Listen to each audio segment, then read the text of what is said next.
राज्याचे तब्बल 6 वेळा उपमुख्यमंत्रीपद भूषवलेले कर्तृत्ववान नेते अजितदादा पवार यांचे बुधवारी सकाळी बारामती येथे विमान अपघातात निधन झाले. घड्याळाशी नातं जोडणारा नेता अजितदादा अकाली एक्झिट झाल्यामुळे संपूर्ण महाराष्ट्रभरात शोककळा पसरली आहे.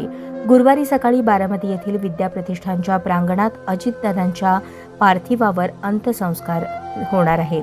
यावेळी पंतप्रधान नरेंद्र मोदी आणि गृहमंत्री अमित शहा देखील उपस्थित राहणार आहेत. बुधवारी सकाळी 8:50 सुमारास बारामतीमध्ये विमान लँडिंग करताना एका शेतात कोसळलं.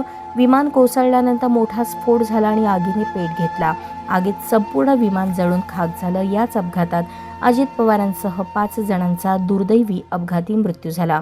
विमान अपघातात त्यांच्या अकाली निधनाच्या बातमीवर कोणालाही विश्वास बसत नसल्याची भावना व्यक्त होत आहे. अजितदादांच्या मृतदेहाची ओळख त्यांच्या हातातील घड्याळावरूनच झाली. सकाळी लवकर उठणे ही त्यांची दिनचर्या आज शेवटच्या दिवशी देखील कायम होती. आपल्या दिनक्रमात घड्याळाशी नातं जोडणारा, वेळेचं आणि काळाचं अचूक भान ठेवणारा नेता असं अजितदादांचं व्यक्तिमत्व होतं. अजितदादांच्या विमान अपघाताच्या घटनेवर त्यांचे काका तथा ज्येष्ठ नेते शरद पवार म्हणाले, महाराष्ट्राचं कधीही न भरून निघणारं नुकसान झालं आहे. हा निव्वळ अपघात आहे, यात राजकारण नाही, असंही शरद पवार यांनी सांगितलं. यावेळी शरद पवार खूप भावूक झाले होते. त्यांना बोलता देखील येत नव्हतं. आपण आज मीडियासमोर येणार नव्हतो, असंही शरद पवार म्हणाले. या अपघातात अजित पवारांसह एकूण 5 जणांचा दुर्दैवी मृत्यू झाला.